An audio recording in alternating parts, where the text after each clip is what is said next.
Assalamualaikum warahmatullahi wabarakatuh. Selamat pagi semuanya. Bagaimana kabarnya hari ini? Semoga dalam keadaan sehat ya. Jangan lupa untuk selalu semangat belajar. Sebelum kita memulai pembelajaran pada hari ini, kita berdoa dulu ya. Berdoa dimulai. Selesai. Hari ini kita akan belajar tentang Ashabul Kahfi. Apa itu Ashabul Kahfi? Ashabul Kahfi adalah 7 pemuda yang mendapat petunjuk dan beriman kepada Allah Subhanahu wa Ta'ala. Mereka menyelamatkan iman dan tauhid pada Allah Subhanahu wa Ta'ala dengan cara melarikan diri dari kekejaman Raja Dicyanus yang memaksanya untuk menyembahnya dan menyembah berhala-berhala di lingkungan istananya. Lalu mereka nantinya tertidur lelap dalam gua selama 309 tahun.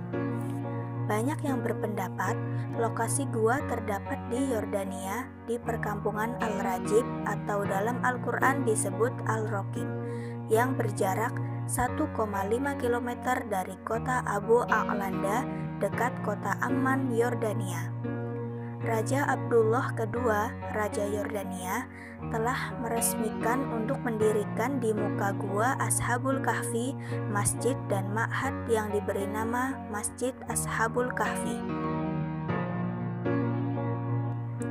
Nama-nama pemuda Ashabul Kahfi adalah Maksalmina, Martinus, Kastunus, Bairunu, Danimus, Yatbunus, dan Tamlika. Adapun anjingnya bernama Kitmir. Berkaitan dengan kisah tersebut, Allah berfirman dalam Quran surah Al-Kahfi ayat 13-14. Lalu, bagaimanakah kisah ketujuh pemuda Ashabul Kahfi? Mulanya, Dicyanus ialah seorang penyembah berhala yang sangat fanatik. Dia menyebar mata-mata ke seluruh negeri Syam untuk mengetahui orang-orang yang tidak menyembah berhala. Jika ia menemukan orang yang tidak menyembah berhala seperti yang Dicyanus lakukan, maka mereka akan diseret ke hadapan Dicyanus. Mereka yang tidak menyembah berhala akan diseret ke alun-alun dan dipenggal di sana. Dicyanus ialah manusia dengan hati bagai batu. Ia tertawa lebar menyaksikan jerit dan tangisan keluarga yang ditinggal dan disaksikan oleh seluruh penduduk Syam. Setiap kali Kaisar Romawi mengabarkan bahwa ia sangat senang dengan kepemimpinan Dicyanus, maka Dicyanus segera menggelar pesta besar.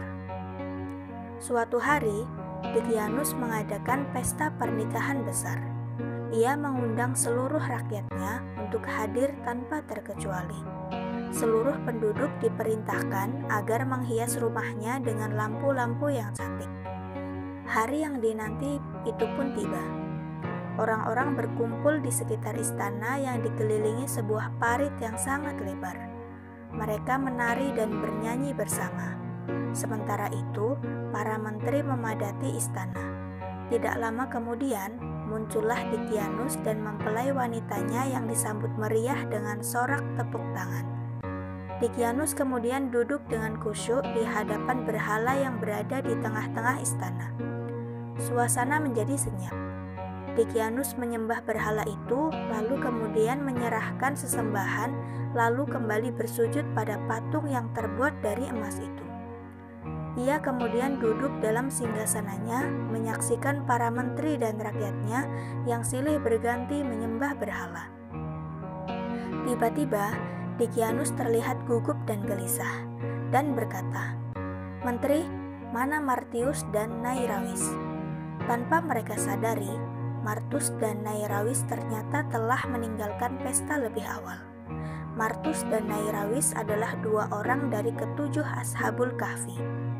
Ketika Martus pulang ke rumahnya, ia langsung berhadapan dengan ayahnya dengan wajah merah padam. Martus segera menghindar, namun ayahnya menarik kerah bajunya dan memarahi anaknya atas kekecewaan terhadap perilakunya sewaktu berada di istana. Martus kemudian mengurung diri di kamarnya, menangis terseduh-seduh.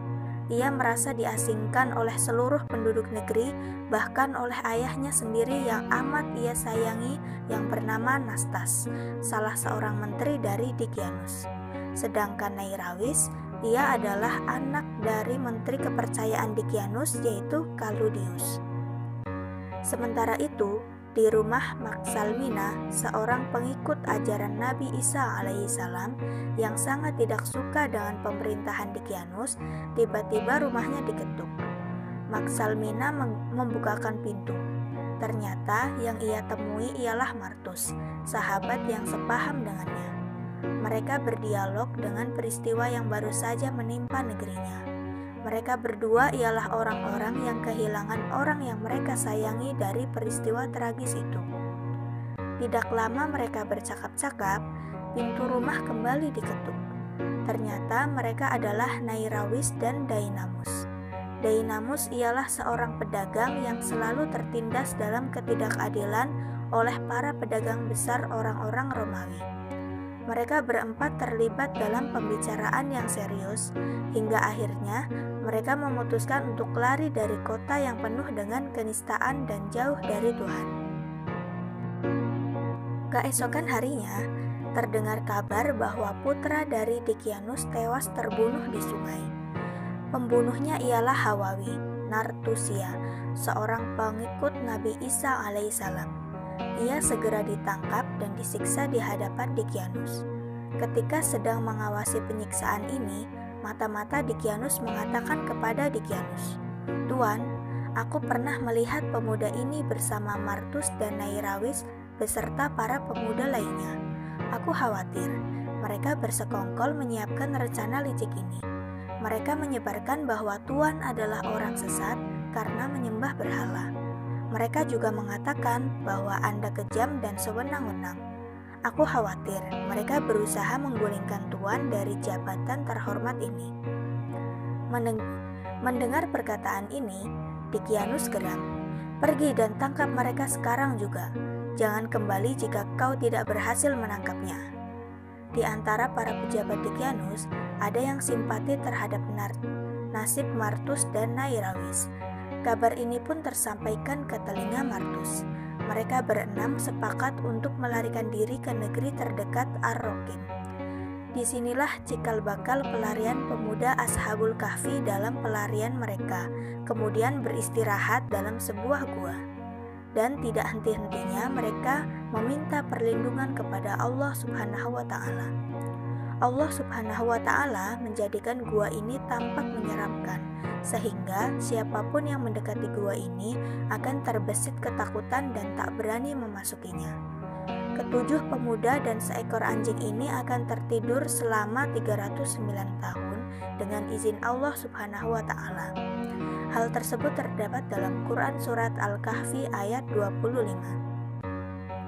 300 tahun berlalu dengan pemimpin yang silih berganti dan semuanya ialah orang yang amat kejam.